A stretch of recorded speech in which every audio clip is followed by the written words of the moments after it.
with what is happening right now in the country at this hour in the world of news.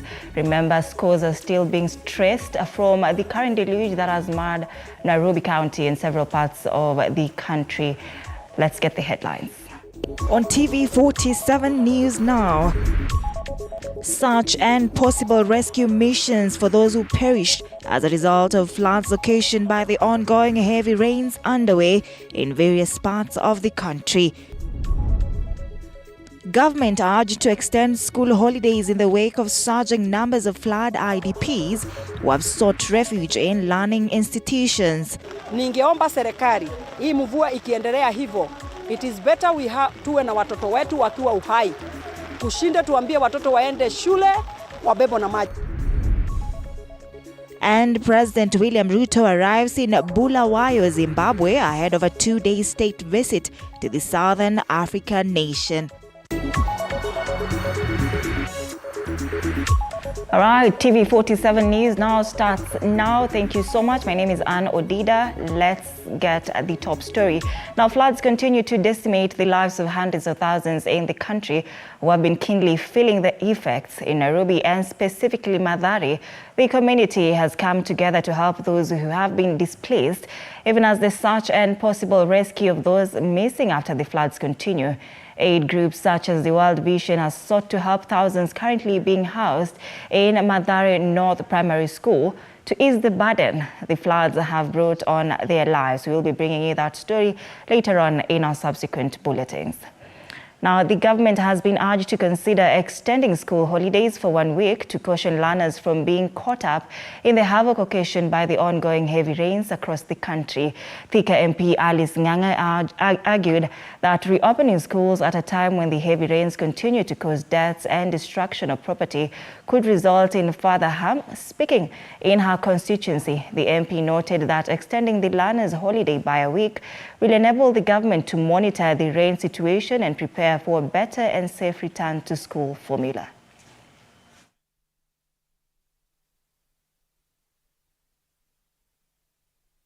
Ningeomba serikali, hii mvua ikiendelea hivyo, it is better tuwe na watoto wetu wakiwa uhai. Kushinde tuambie watoto waende shule wabebo na maji. Hata nilikuwa nasema hivyo, kuna sikukuu ya Labor Day, Wednesday next week.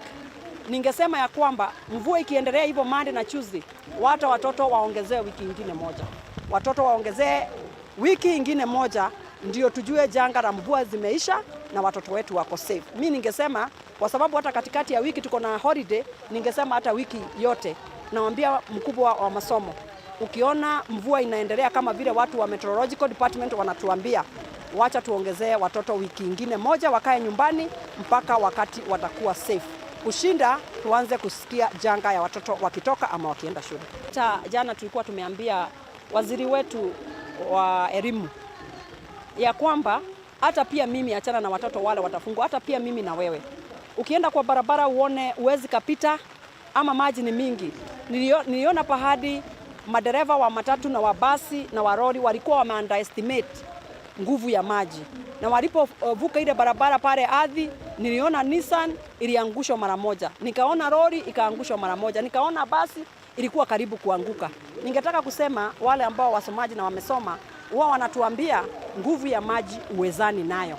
Kwa hivyo akiwa pahali ulikuwa umeacha hakuna maji, ukuje upate kuna maji, usione maji naenda polepole hivyo underestimate. Hiyo maji inaweza kukuosha. During the ongoing heavy rains causing travel disruptions on several roads in the country, the Director General of National Transport and Safety Authority (Ntsa), George Ntsa, has announced that they have implemented measures to ensure the safety of all transporting learners back to school.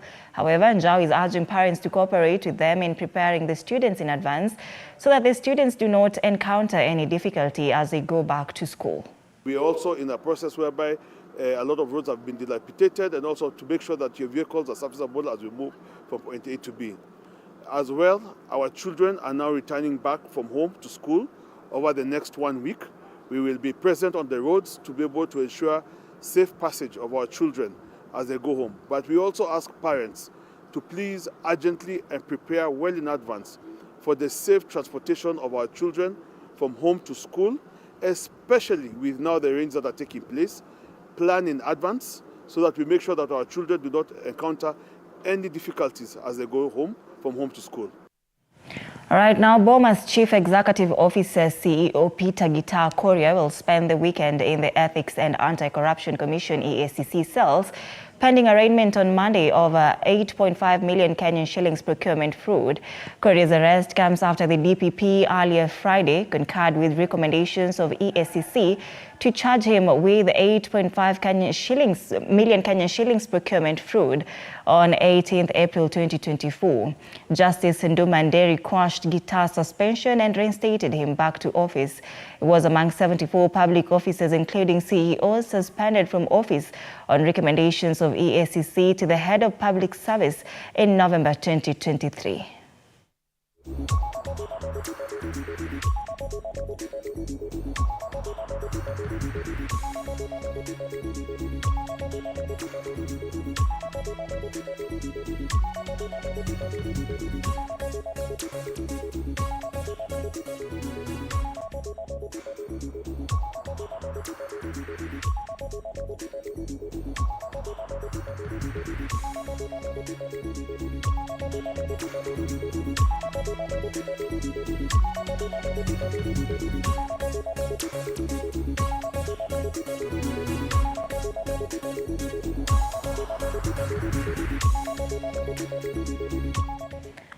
Now, the Parliamentary Committee on the Constitutional Implementation Oversight, chaired by Kiambu Women Representative Gathoni Wamuchomba, is now calling for probe in the police sector after the National Police Service Commission wrote letters to the Parliamentary Committee over overlap of duties by the Inspector General. Speaking in Mombasa, where they retreated to unbundle the issues and recommend a change of policies, the committee has lamented that even after successfully inviting the Inspector General, he turned down their invite, not even sending one of his deputies. Some of the issues to be discussed were the increase in the number of officers battling depression, unnecessary deductions from their salaries, and the alarming security situation in the country. They have also cited that the Inspector General has been missing in the National Police Service Commission sittings, hence denying them quorum, which has rendered the commission functionless. Great concern is the conflict and overlap of duties between the National Police Service Commission Chair and the Commission in totality in respect to the work that is being done by the Inspector General of Police, that is the IG. The overlap of duties and conflict of activities has brought a lot of confusion. And some of those impact of the confusion has affected the way our police service is operating. After arranging the retreat, members of the National Police Service Commission, who are ex officios of that commission, and they are uniformed, that is the IG and his 2 deputies, have refused to attend this retreat. Yet, this was the retreat where we were supposed to unbundle the issues, align the issues, recommend some change of policies and laws so that the conflicting matters can be sorted out. We are going to take actions involving even calling the IG to explain himself. And if he is not able to come again, we are going to go ahead and recommend for his removal from office if he is continuing to sabotage the work of National Police Service. We have left our people. We are supposed to be at the constituencies, but we chose to come here to iron out the issues, but he has chosen not to attend. If we can summon the CS, and I want to support the CS, came to our meeting, and he comes to our meeting and clarifies all the issues, who is he not to attend to this committee? We'll retreat, make our recommendations, and we want to put him on a warning that we don't waste time. We are here as a committee of the Parliament, and he must respect the committee. Now, the Mount Kenya University Parklands campus last evening held a banquet in honor of the law students who had completed their courses. Speaking during the event, Nelson Ashitiva, the senior partner and head advocate to Ashitiva Advocates, asked the graduates to value the connections they have gathered throughout their time in school. He was seconded by Deogracius Jaganyi, the Vice Chancellor of the Mount Kenya University, who urged the graduates of the importance of career growth in terms of education, asking them to greatly indulge in the online Master Law program. Gracing the ceremony was the guest of honor, Kiambu High Court Judge Dora Chepkony, who highly spoke of courtesy to the graduates. I can take you to a minister, I can go years ago. Today, you join the ranks of our distinguished alumni, a network of professionals who have gone on to make significant contribution in the legal field and beyond. As you step into this new role, I encourage you to maintain the connections you have forged during your time at MKU and to leverage the power of our alumni community to support and inspire one another. My hope was that I can tell you, you can sit at the cabinet, you can be an honorable judge, you can transform this economy. What I believe our generation must do, the biggest liberation we must do, is economic liberation. And so please, stand up and be counted. Dare to dream. Raise your aspirations. So do things that will make you be proud of yourself and just maintain that which is expected of a lawyer, isn't it? To earn and to be respectful and to be respected by others. So aim to do difficult things. Be ambitious, and you must be there to be great. You must dare to dream, and dream big. All right, President William Ruto has arrived in Zimbabwe and was received by his counterpart, Emerson Mnangagwa. Ruto will be the chief guest at the 64th Zimbabwe International Trade Fair in Bulawayo. The president's tour of Zimbabwe is aimed at bolstering political, economic, and socio-cultural ties between the two countries. The visit is aimed at bolstering political, economic, and socio-cultural ties between the two countries.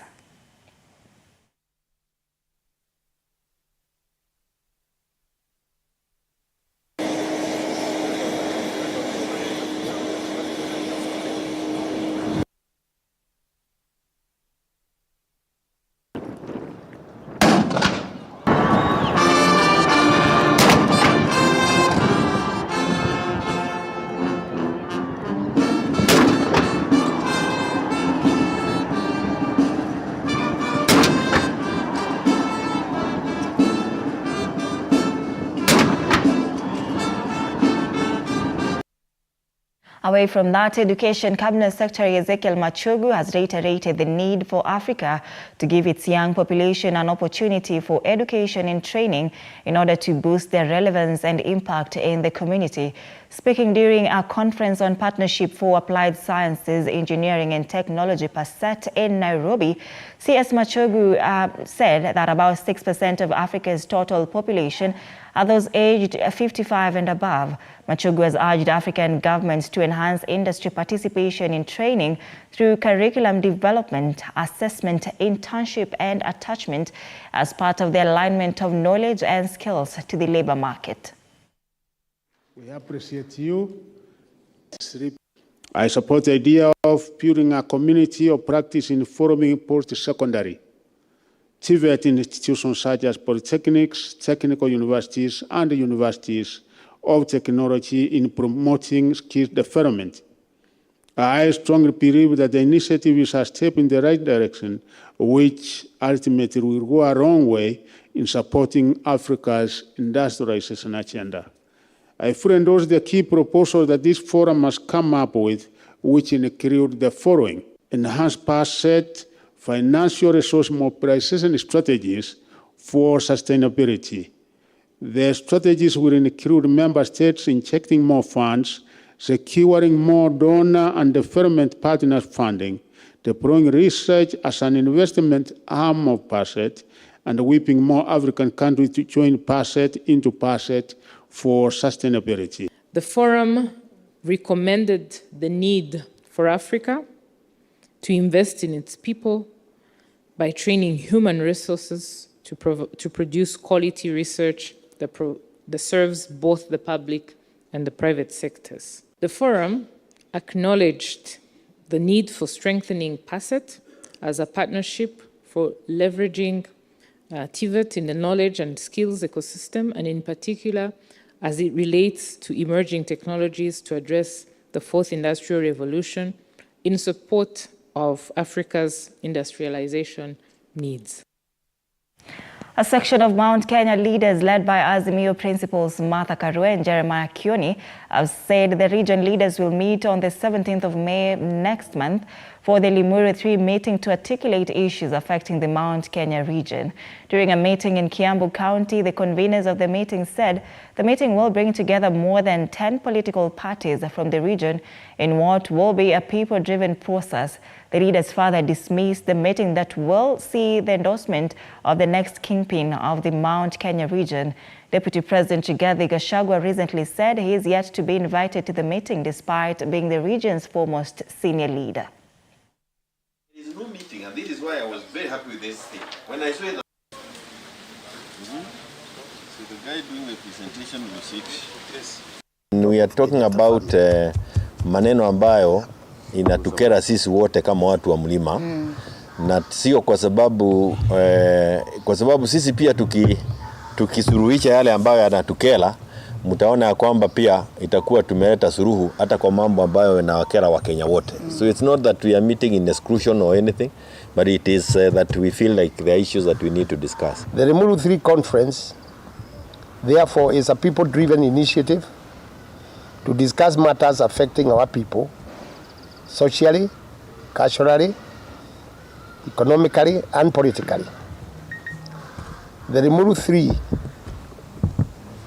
meeting will be held at Limuru. And I repeat, the date will be on the 17th of May, 2024. Limuru 3 si endorsement. Yes. Si endorsement ya mtu yoyote. Yes.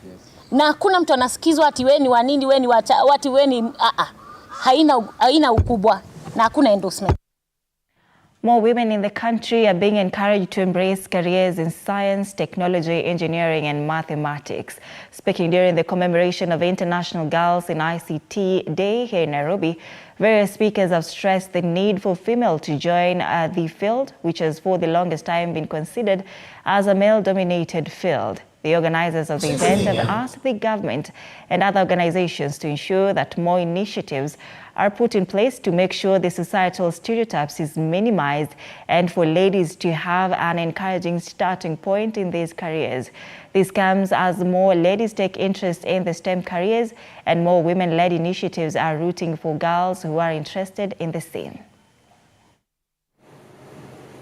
We are talking about that. Any other idea? We call upon the various stakeholders, the government, the private sector, the international organizations to come together to ensure that our girls are being given the resources able to access connectivity, internet, the devices also that they need, as well as skilling. Now, schools are expected to open for the second term from Monday next week. The JSS teachers in Taita Taveta County have asked the Teachers Service Commission under its chair, Nancy Macharia, to employ the JSS teachers on a permanent contract in order to enable themselves. At the same time, they have accused Kenya Union of Post-Primary Education Teachers, KUPPET, for lack of consideration despite them being members. Nashukuru kwa hii nafasi. Naitwa Francis Mwandoe Mzungu. Ni mwalimu wa JSS intern hapa Taita Taveta.